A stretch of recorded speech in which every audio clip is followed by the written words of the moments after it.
Καλημέρα σας.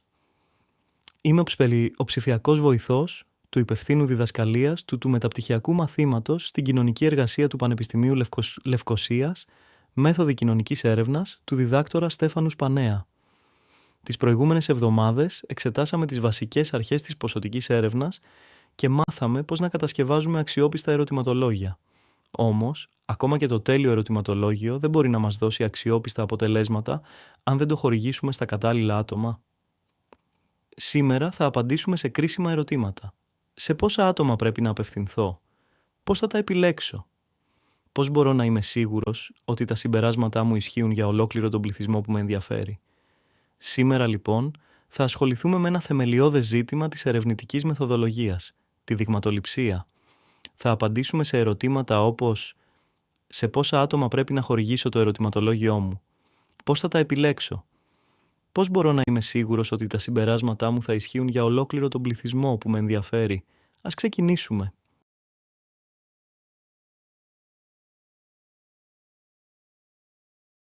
Με την ολοκλήρωση της σημερινής ενότητας, θα είστε σε θέση να κατανοείτε τα διαφορετικά είδη δειγματοληψίας, τόσο τις πιθανοτικές, όσο και τις μη πιθανοτικές μεθόδους.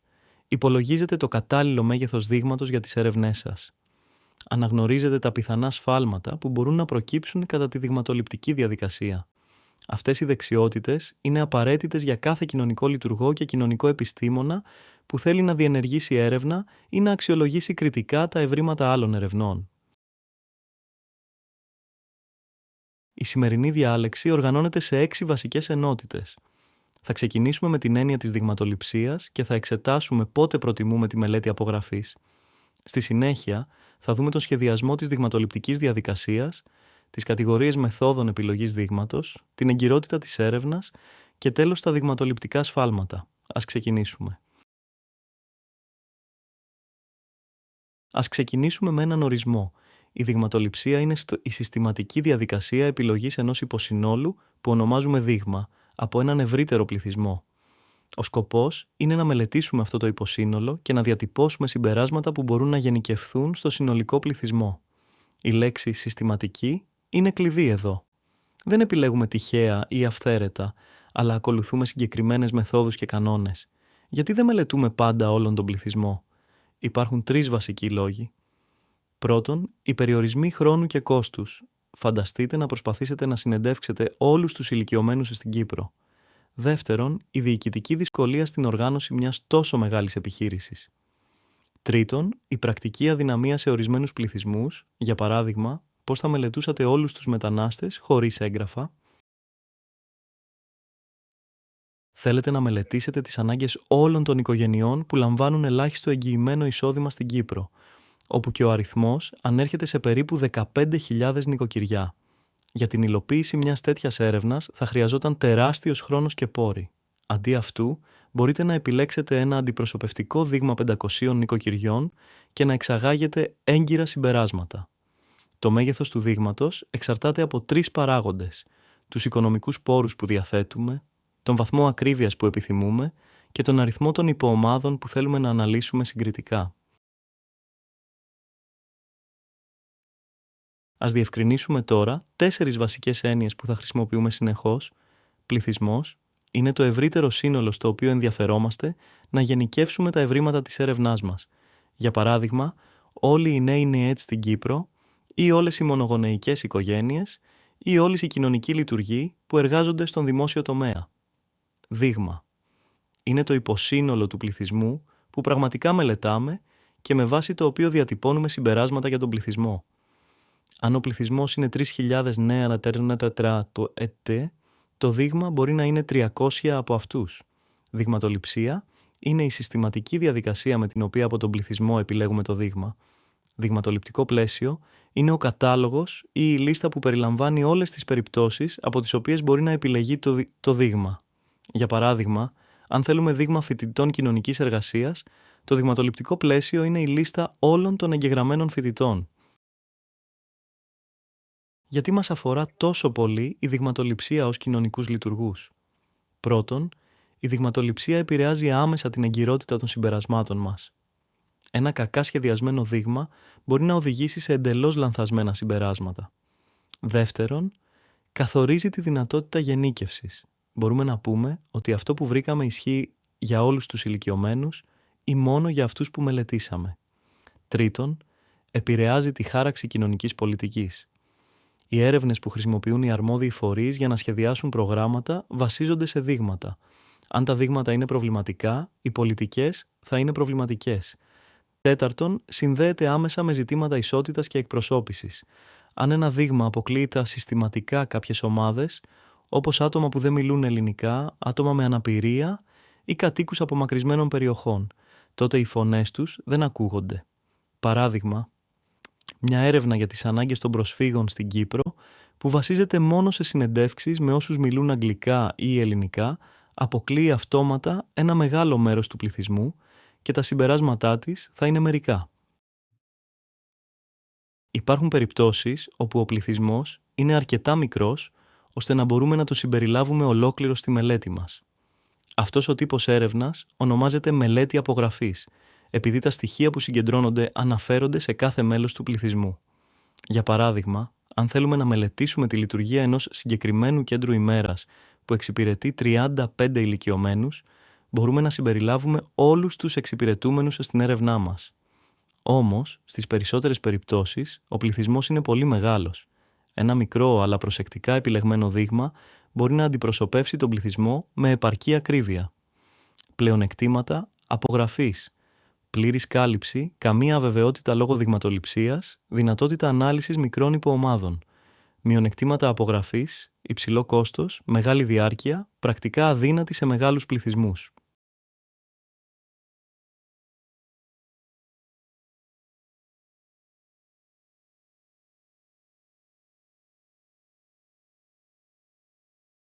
Ας εξετάσουμε τώρα συστηματικά τα πλεονεκτήματα και τους περιορισμούς κάθε προσέγγισης, γιατί η επιλογή μεταξύ απογραφής και δειγματοληψίας δεν είναι πάντα προφανής.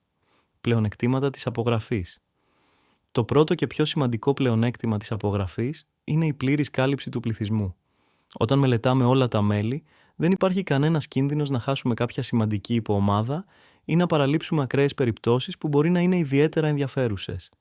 Δεύτερον, δεν υπάρχει αβεβαιότητα λόγω δειγματοληψίας. Τα αποτελέσματά μας αντικατοπτρίζουν πραγματικά τον πληθυσμό, δεν χρειάζεται να υπολογίζουμε περιθώρια σφάλματος ή επίπεδα εμπιστοσύνης. Τρίτον, έχουμε τη δυνατότητα ανάλυσης ακόμα και πολύ μικρών υποομάδων. Αν για παράδειγμα θέλουμε να δούμε τι συμβαίνει με μια πολύ συγκεκριμένη κατηγορία, ας πούμε τους άνδρες άνω των 75 ετών που ζουν μόνοι σε ορεινές περιοχές, η απογραφή μας δίνει αυτή τη δυνατότητα, ενώ σε ένα δείγμα μπορεί να μην υπάρχουν αρκετά άτομα για αξιόπιστη ανάλυση. Περιορισμοί της απογραφής. Ωστόσο, η απογραφή έχει σημαντικούς περιορισμούς. Ο πρώτος είναι το υψηλό κόστος, τόσο σε χρήματα όσο και σε ανθρώπινους πόρους. Φανταστείτε να πρέπει να συνεντεύξετε ή να στείλετε ερωτηματολόγια σε χιλιάδες ανθρώπους. Ο δεύτερος περιορισμός είναι ο χρόνος. Μια απογραφή απαιτεί πολύ περισσότερο χρόνο για τη συλλογή, την καταχώρηση και την ανάλυση των δεδομένων. Σε ορισμένες περιπτώσεις, μέχρι να ολοκληρωθεί η έρευνα, τα δεδομένα μπορεί να έχουν ήδη ξεπεραστεί. Τρίτον, υπάρχει η πρακτική αδυναμία σε μεγάλους πληθυσμούς. Πώς θα κάνατε απογραφή όλων των ανέργων στην Κύπρο ή όλων των οικογενειών με χαμηλό εισόδημα στην Ευρωπαϊκή Ένωση? Πλεονεκτήματα της δειγματοληψίας. Η δειγματοληψία υπερτερεί σε θέματα οικονομίας πόρων. Με ένα κλάσμα του κόστους μιας απογραφής, μπορούμε να αποκτήσουμε πληροφορίες που είναι αρκετά ακριβείς για τους σκοπούς μας. Δεύτερον, η ταχύτητα.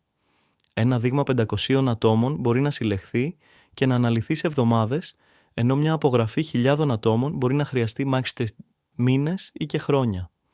Τρίτον, η πρακτική εφικτότητα. Η δειγματοληψία μας επιτρέπει να μελετήσουμε πληθυσμούς που αλλιώς θα ήταν αδύνατο να προσεγγίσουμε.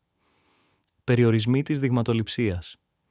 Ο κυριότερος περιορισμός είναι το δειγματοληπτικό σφάλμα, η αναπόφευκτη απόκλιση μεταξύ των χαρακτηριστικών του δείγματος και του πληθυσμού. Αυτό το σφάλμα μπορεί να υπολογιστεί στις τυχαίες μεθόδους, αλλά ποτέ δεν μηδενίζεται.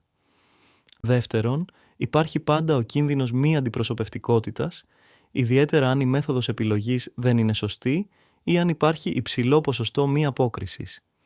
Τρίτον, η δειγματοληψία απαιτεί σωστό σχεδιασμό και τεχνογνωσία, ένα κακοσχεδιασμένο δείγμα μπορεί να οδηγήσει σε εντελώς λανθασμένα συμπεράσματα. Ας δούμε ένα πρακτικό παράδειγμα. Οι υπηρεσίες κοινωνικής ευημερίας θέλουν να αξιολογήσουν την ικανοποίηση των εξυπηρετουμένων. Αν πρόκειται για ένα μικρό πρόγραμμα με 40 εξυπηρετούμενους, ας πούμε, ένα κέντρο ημέρας για άτομα με αναπηρία, η απογραφή είναι εφικτή και προτιμητέα. Μπορούμε να ρωτήσουμε όλους. Αν όμως θέλουμε να αξιολογήσουμε την ικανοποίηση όλων των ληπτών ελάχιστου εγγυημένου εισοδήματος, περίπου 15.000 νοικοκυριά, η δειγματοληψία είναι η μόνη ρεαλιστική επιλογή. Ένα αντιπροσωπευτικό δείγμα 400 έως 500 νοικοκυριών θα μας δώσει αξιόπιστες πληροφορίες με πολύ μικρότερο κόστος. Το πρώτο βήμα στον σχεδιασμό είναι ο σαφής προσδιορισμός του πληθυσμού. Πρέπει να καθορίσουμε ποιος ακριβώς είναι ο πληθυσμός στόχος μας. Ποια είναι η γεωγραφική έκταση, ποια τα χαρακτηριστικά που πρέπει να έχουν τα μέλη του και ποιος είναι ο διαθέσιμος προϋπολογισμός για την έρευνα.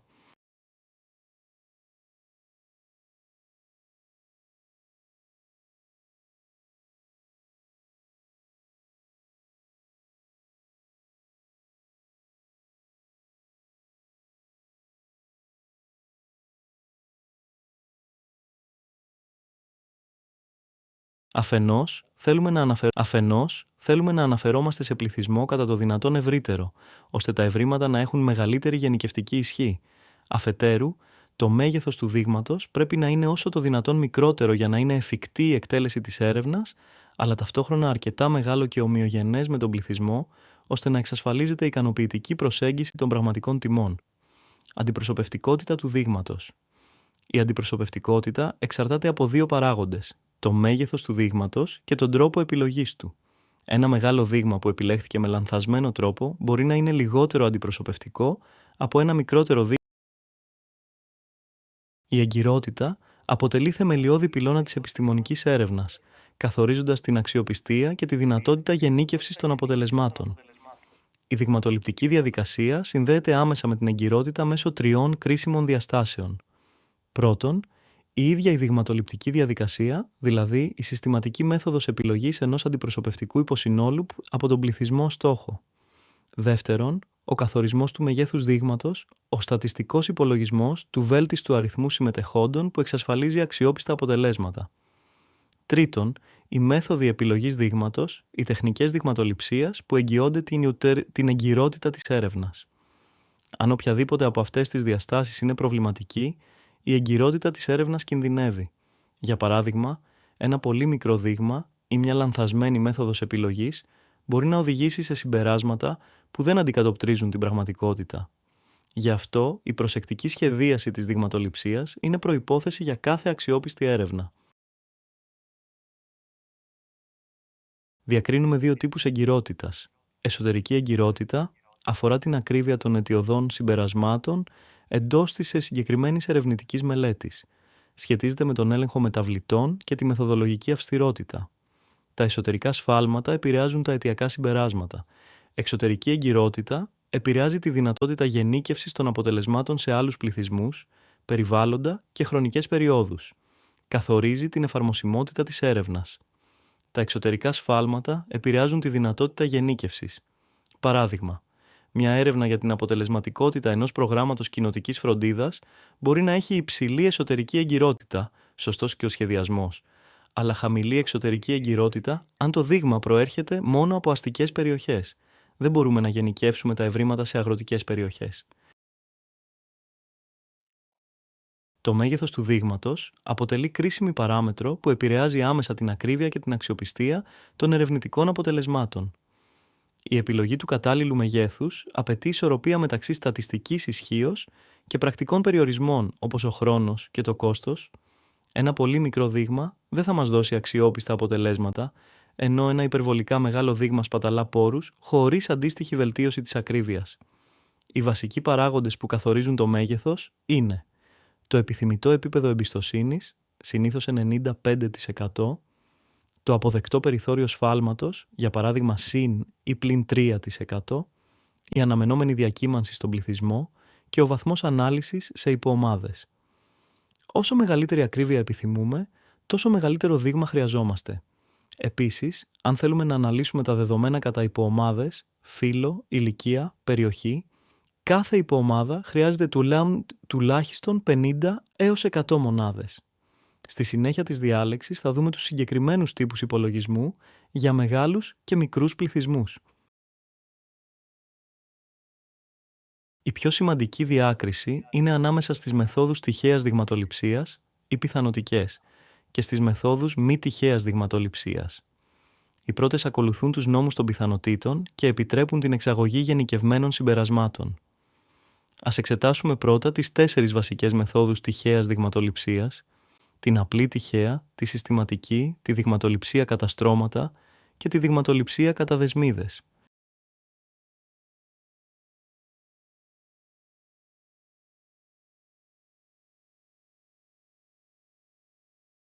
Στην απλή τυχαία δειγματοληψία, κάθε μονάδα του πληθυσμού έχει την ίδια πιθανότητα να επιλεγεί στο δείγμα. Είναι σαν να ρίχνουμε όλα τα ονόματα σε ένα καπέλο και να τραβάμε τυχαία. Βασική αρχή. Η πιθανότητα επιλογής σε κάθε κλήρωση είναι ίδια για όλες τις μονάδες. Η δειγματοληψία γίνεται χωρίς επανατοποθέτηση. Κάθε μονάδα που επιλέγεται δεν επιστρέφει στον υλικό τένιδιαο για να στην κλήρο. Πώς γίνεται πρακτικά? Αριθμούμε όλες τις μονάδες του πληθυσμού και χρησιμοποιούμε πίνακες τυχαίων αριθμών ή λογισμικό υπολογιστή για την επιλογή. Ιδανική για μικρούς πληθυσμούς με διαθέσιμο πλήρη κατάλογο. Παράδειγμα, θέλουμε να επιλέξουμε δείγμα 50 ατόμων από τους 200 εξυπηρετούμενους ενός προγράμματος κοινοτικής φροντίδας. Αριθμούμε όλους τους εξυπηρετούμενους από 1 έως 200, χρησιμοποιούμε γεννήτρια τυχαίων αριθμών και επιλέγουμε τους 50 που αντιστοιχούν στους τυχαίους αριθμούς. Στην απλή τυχαία δειγματοληψία, κάθε μονάδα του πληθυσμού έχει την ίδια πιθανότητα να επιλεγεί στο δείγμα. Είναι σαν να ρίχνουμε όλα τα ονόματα σε ένα καπέλο και να τραβάμε τυχαία. Βασική αρχή. Η πιθανότητα επιλογής σε κάθε κλήρωση είναι ίδια για όλες τις μονάδες. Η δειγματοληψία γίνεται χωρίς επανατοποθέτηση. Κάθε μονάδα που επιλέγεται δεν επιστρέφει στον υλικό τένιδιαο για να στην κλήρο. Πώς γίνεται πρακτικά? Αριθμούμε όλες τις μονάδες του πληθυσμού και χρησιμοποιούμε πίνακες τυχαίων αριθμών ή λογισμικό υπολογιστή για την επιλογή. Ιδανική για μικρούς πληθυσμούς με διαθέσιμο πλήρη κατάλογο. Παράδειγμα, θέλουμε να επιλέξουμε δείγμα 50 ατόμων από τους 200 εξυπηρετούμενους ενός προγράμματος κοινοτικής φροντίδας. Αριθμούμε όλους τους εξυπηρετούμενους από 1 έως 200, χρησιμοποιούμε γεννήτρια τυχαίων αριθμών και επιλέγουμε τους 50 που αντιστοιχούν στους τυχαίους αριθμούς. Η συστηματική δειγματοληψία είναι μια παραλλαγή της τυχαίας και εφαρμόζεται σε μεγαλύτερους πληθυσμούς. Αντί να επιλέγουμε κάθε μονάδα ξεχωριστά, επιλέγουμε μονάδες σε τακτά διαστήματα.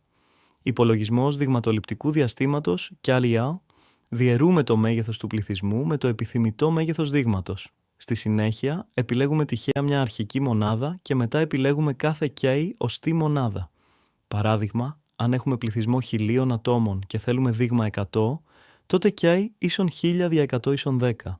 Επιλέγουμε τυχαία έναν αριθμό από το 1 έως το 10, ας πούμε το 3, και στη συνέχεια επιλέγουμε τα άτομα 3, 13, 23, 33, 43 και ούτω καθεξής. Προσοχή! Κίνδυνος περιοδικότητας.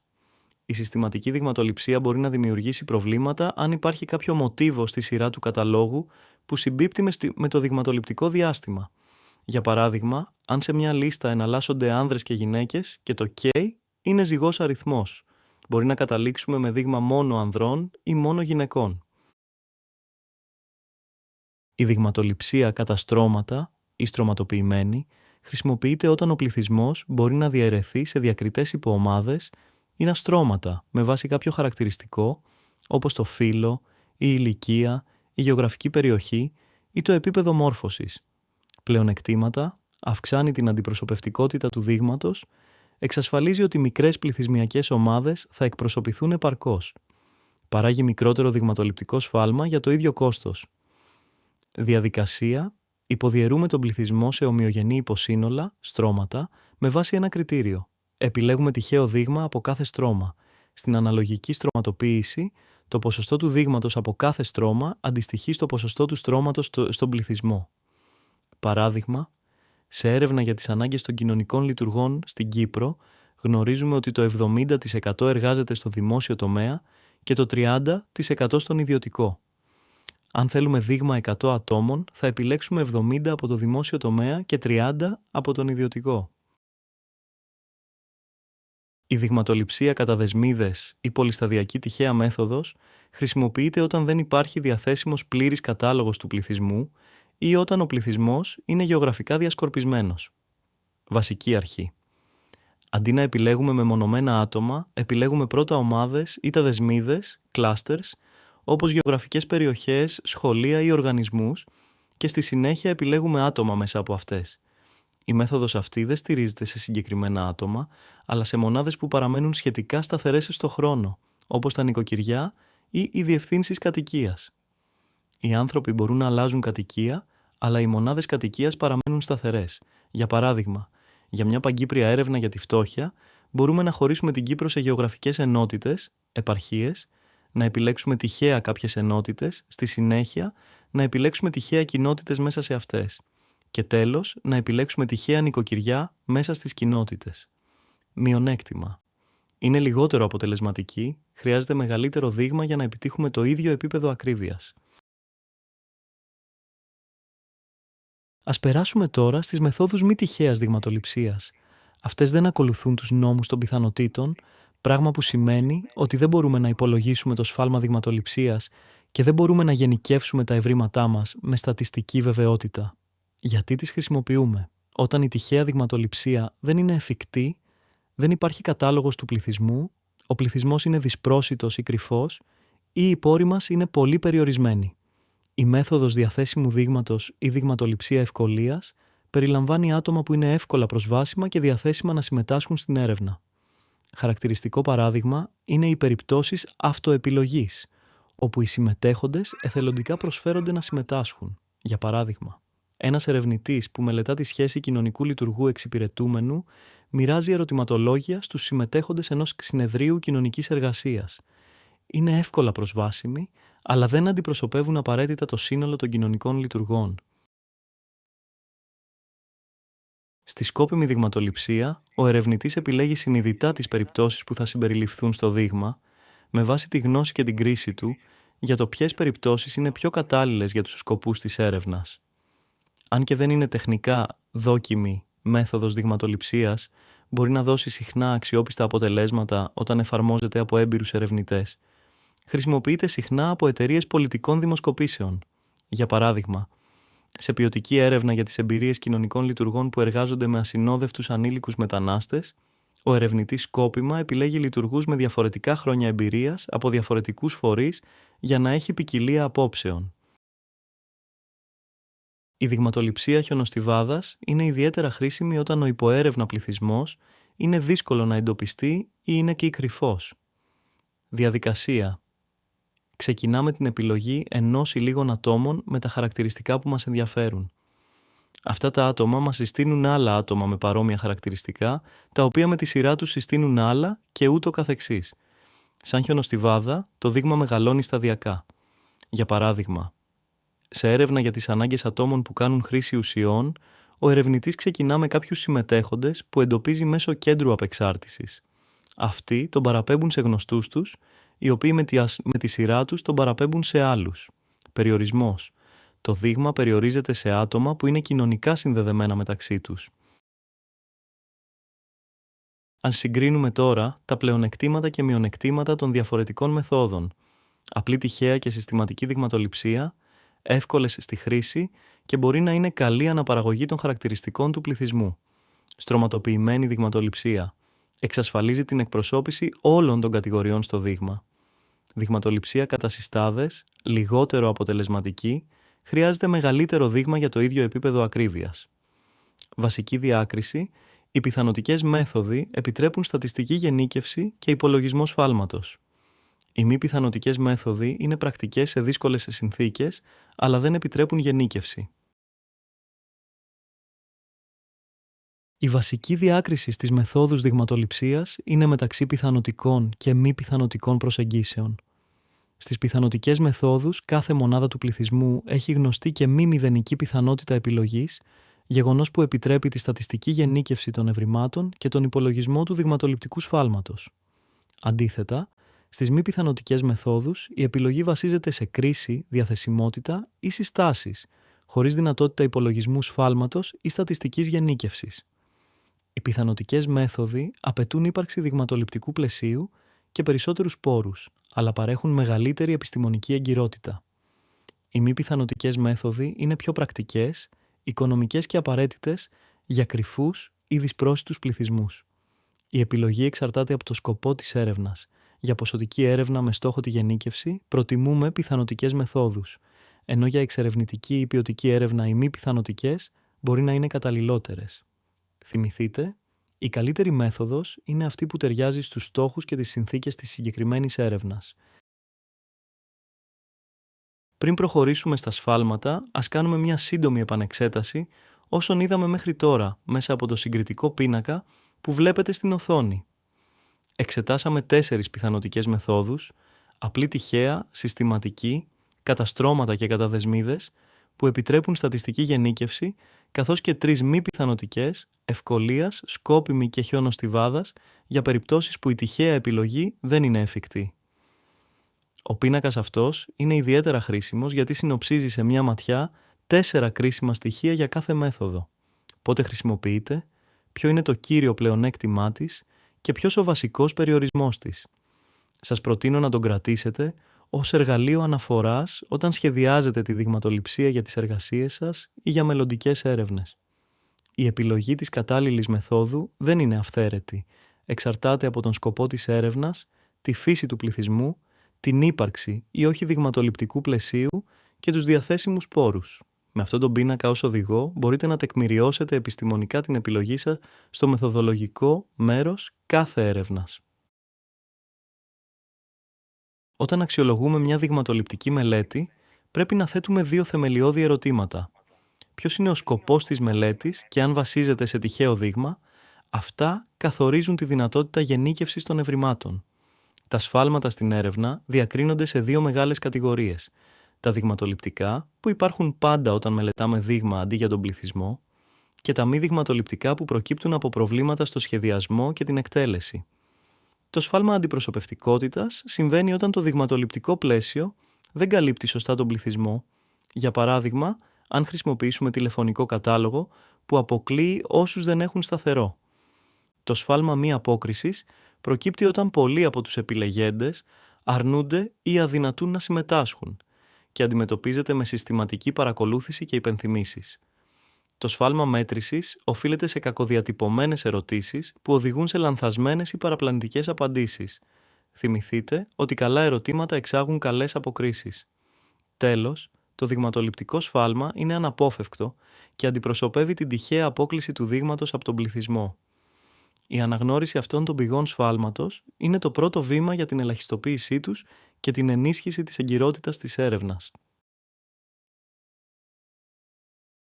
Το δειγματοληπτικό σφάλμα προκύπτει αναπόφευκτα όταν δεν ερευνούμε ολόκληρο τον πληθυσμό, αλλά ένα δείγμα αυτού.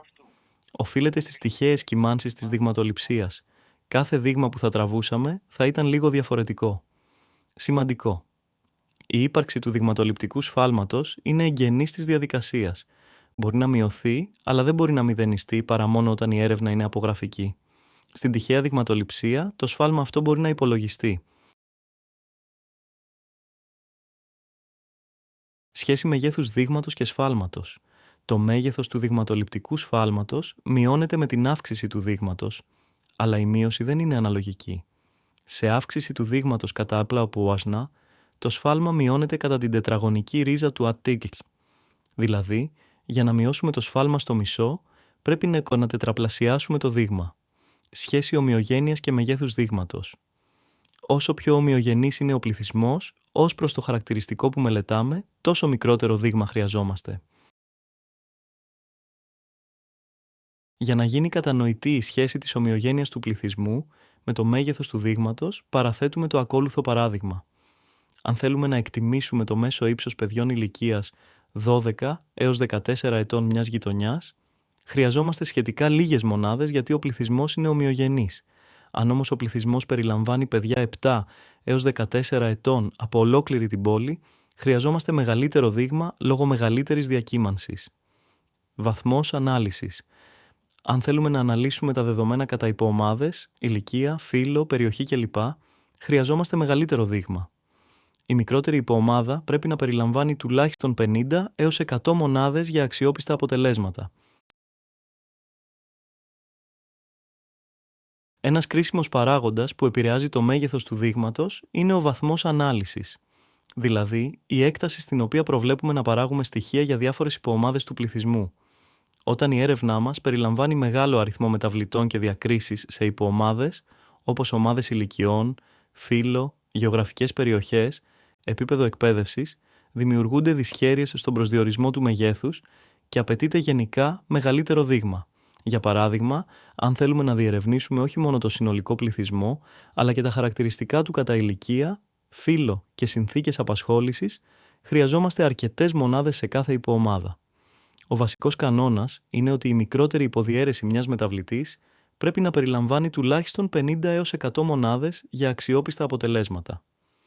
Αν για παράδειγμα θέλουμε να συγκρίνουμε άνδρες και γυναίκες κοινωνικούς λειτουργούς σε αστικές και αγροτικές περιοχές, χρειαζόμαστε τουλάχιστον 50 άτομα σε καθεμία από τις 4 υποομάδες. Αυτός είναι ένας λόγος που πολλές έρευνες καταλήγουν με μεγαλύτερα δείγματα από ό,τι αρχικά υπολογίζονταν. Ας δούμε τα συγκεκριμένα είδη σφαλμάτων. Αποκλεισμός ατόμων από το πλαίσιο δειγματοληψίας. Όταν ο κατάλογος δεν περιλαμβάνει όλα τα μέλη του πληθυσμού, για παράδειγμα τηλεφωνικός κατάλογος που αποκλείει όσους δεν έχουν σταθερό τηλέφωνο. Σφάλμα αντιπροσωπευτικότητας. Όταν το δείγμα δεν αντικατοπτρίζει τον πληθυσμό. Σφάλμα μη απόκρισης. Όταν πολλοί από τους επιλεγέντες αρνούνται ή αδυνατούν να συμμετάσχουν. Σφάλμα μέτρησης. Από κακές ερωτήσεις που οδηγούν σε λανθασμένες απαντήσεις. Τα μη δειγματοληπτικά σφάλματα οφείλονται συνήθως σε ατέλειες του σχεδιασμού και της οργάνωσης της έρευνας για λόγους ταχύτητας και περιορισμού του κόστους, σε λάθη των ερευνητών ή κωδικογράφων και σε άλλες αντικειμενικές δυσκολίες κατά την εκτέλεση.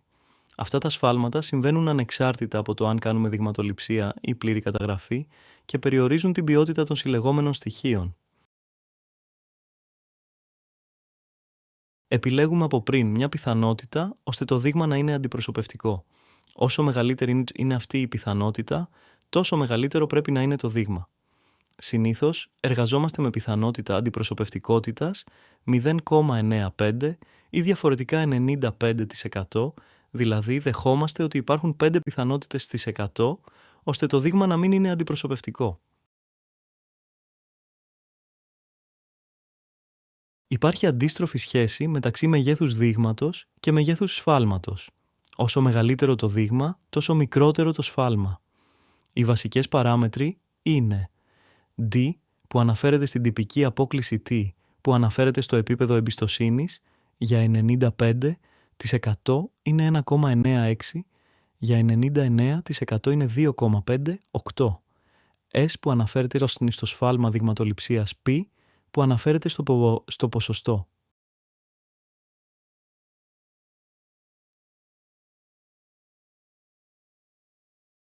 Ο πίνακας αυτός είναι ένα βασικό εργαλείο για τον υπολογισμό του μεγέθους δείγματος, καθώς δείχνει την αντιστοιχεία μεταξύ του επίπεδου εμπιστοσύνης και της τιμής T που χρησιμοποιούμε στους τύπους.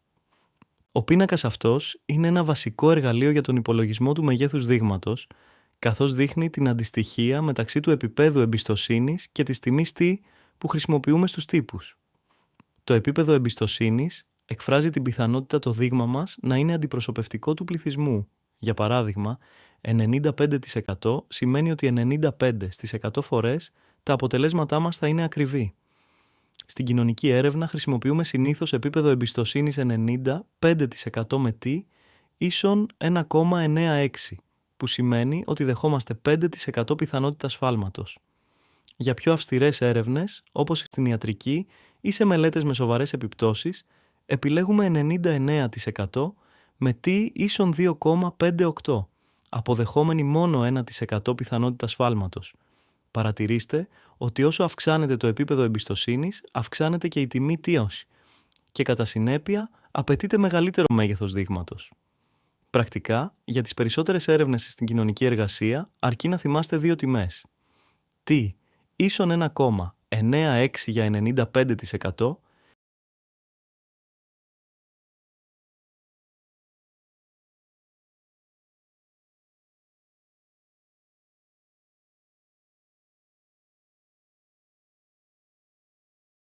Οι δύο αυτοί τύποι είναι αλληλένδετοι και χρησιμεύουν για διαφορετικούς σκοπούς ανάλογα με το τι γνωρίζουμε και τι θέλουμε να υπολογίσουμε. Ο πρώτος τύπος υπολογίζει το μέγεθος του δείγματος N όταν έχουμε καθορίσει το επιθυμητό σφάλμα δειγματοληψίας D, δηλαδή απαντά στο ερώτημα πόσα άτομα χρειάζομαι για να έχω ακρίβεια συν ή πλην 3%. Ο δεύτερος τύπος υπολογίζει το σφάλμα δειγματοληψίας D στο τετράγωνο όταν έχουμε ήδη καθορισμένο μέγεθος δείγματος. Απαντά στο τι ακρίβεια θα έχω με 500 άτομα. Ο παράγοντας 1-n δια n είναι η διόρθωση για πεπερασμένο πληθυσμό και χρησιμοποιείται όταν ο πληθυσμός είναι μικρός, κάτω από 10.000. Το t είναι η τιμή που αντιστοιχεί στο επίπεδο εμπιστοσύνης 1,96 για 95%. Το π είναι το αναμενόμενο ποσοστό, συνήθως 50% για μέγιστη ασφάλεια, και το D είναι το περιθώριο σφάλματος. Πρακτικά, αυτοί οι τύποι σας επιτρέπουν είτε να σχεδιάσετε την έρευνά σας, πρώτος τύπος, είτε να αξιολογήσετε την ακρίβεια μιας υπάρχουσας έρευνας, δεύτερος.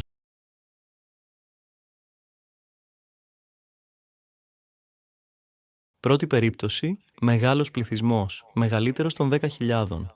Χρησιμοποιούμε τον απλοποιημένο τύπο. Αν δεν γνωρίζουμε το π, χρησιμοποιούμε π ίσον 50% για μέγιστη ασφάλεια. Πρώτη περίπτωση, μεγάλος πληθυσμός, μεγαλύτερος των 10.000. Χρησιμοποιούμε τον απλοποιημένο τύπο. Αν δεν γνωρίζουμε το π, χρησιμοποιούμε π ίσον 50% για μέγιστη ασφάλεια. Δεύτερη περίπτωση, μικρός πληθυσμός, μικρότερος των 10.000. Δεύτερη περίπτωση, μικρός πληθυσμός, μικρότερος των 10.000. Πρέπει να εφαρμόσουμε διόρθωση για πεπερασμένο. Για τον υπολογισμό του δείγματος, μπορείτε να χρησιμοποιήσετε διαδικτυακά εργαλεία, όπως αυτά που παρατίθενται ως παράδειγμα από μια ιστοσελίδα ή σε άλλες αντίστοιχες πλατφόρμες. Αυτά τα εργαλεία σας επιτρέπουν να εισάγετε τις παραμέτρους και να υπολογίσετε αυτόματα το απαιτούμενο μέγεθος δείγματος. Ας δούμε κάποιους χρήσιμους πίνακες. Για επίπεδο εμπιστοσύνης 95% και σφάλμα συν ή πλην 2%. Παρατηρήστε ότι καθώς ο πληθυσμός αυξάνεται, η αναλογία δείγματος προς πληθυσμό μειώνεται δραματικά. Για πληθυσμό 100 ατόμων χρειαζόμαστε 96% δείγμα, αλλά για πληθυσμό 100.000 χρειαζόμαστε μόνο 2,3% δείγμα. Ο πίνακας αυτός αποτυπώνει μια θεμελιώδη σχέση στη δειγματοληψία, την αντίστροφη σχέση μεταξύ μεγέθους δείγματος και σφάλματος δειγματοληψίας. Με σταθερό επίπεδο εμπιστοσύνης 95%, T ίσον 1,96 και ποσοστό π ίσον 40%, βλέπουμε ότι όσο αυξάνεται το δείγμα, τόσο μειώνεται το σφάλμα. Παρατηρήστε όμως ότι η μείωση δεν είναι αναλογική. Διπλασιάζοντας το δείγμα από 100 σε 200, το σφάλμα μειώνεται από συν ή πλην 9,6% σε συν ή πλην 6,8%, όχι στο μισό. Αυτό επιβεβαιώνει τον κανόνα της τετραγωνικής ρίζας. Για να μειώσουμε το σφάλμα στο μισό, πρέπει να τετραπλασιάσουμε το δείγμα. Επίσης, μετά από ένα σημείο, η αύξηση του δείγματος αποφέρει φθήνουσες αποδόσεις. Από 6.000 σε 10.000 άτομα κερδίζουμε μόλις 0,3% ακρίβεια. Πρακτικά, για τις περισσότερες έρευνες στην κοινωνική εργασία, δείγμα 500 έως 1.000 ατόμων δίνει αποδεκτό σφάλμα συν ή πλην 3 έως 4%. Ο πίνακας αυτός είναι χρήσιμος για να αποφασίσετε το βέλτιστο μέγεθος δείγματος ανάλογα με την ακρίβεια που χρειάζεστε και τους διαθέσιμους πόρους. Ας δούμε ένα πρακτικό παράδειγμα. Θέλουμε να ταυτοποιήσουμε τις ανάγκες ενός μικρού δήμου με 8.000 κατοίκους.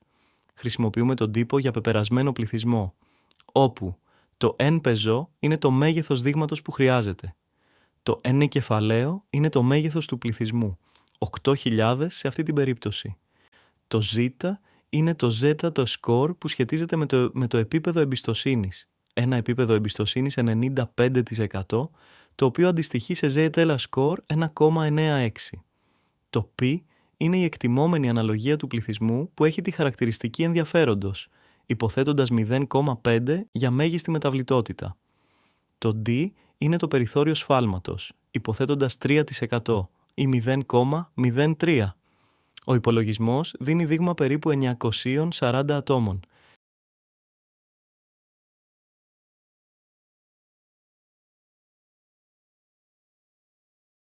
Ας ανακεφαλαιώσουμε τα βασικά σημεία της σημερινής διάλεξης. Η δειγματοληψία είναι η συστηματική διαδικασία επιλογής ενός υποσυνόλου του πληθυσμού που μπορεί να τον αντιπροσωπεύσει. Είναι απαραίτητη όταν δεν είναι εφικτή η μελέτη ολόκληρου του πληθυσμού. Οι μέθοδοι τυχαίας δειγματοληψίας, απλή τυχαία συστηματική, κατά στρώματα, κατά δεσμίδες, επιτρέπουν τη γενίκευση των ευρημάτων και τον υπολογισμό του σφάλματος.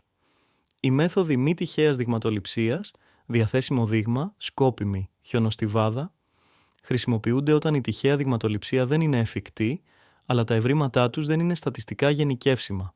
Τα σφάλματα διακρίνονται σε δειγματοληπτικά, εγγενή της διαδικασίας, και μη δειγματοληπτικά, από ατέλειες σχεδιασμού.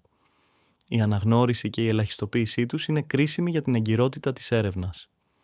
Το μέγεθος του δείγματος καθορίζεται από το επιθυμητό επίπεδο ακρίβειας, τους διαθέσιμους πόρους και τον βαθμό ανάλυσης που επιδιώκουμε. Σύνδεση με την επόμενη ύλη. Την επόμενη εβδομάδα θα ξεκινήσουμε την ενότητα της ποιοτικής έρευνας, όπου η λογική της δειγματοληψίας είναι διαφορετική. Στην ποιοτική έρευνα δεν επιδιώκουμε τη στατιστική γενίκευση, αλλά την εις βάθος κατανόηση. Σας ευχαριστώ για την προσοχή σας.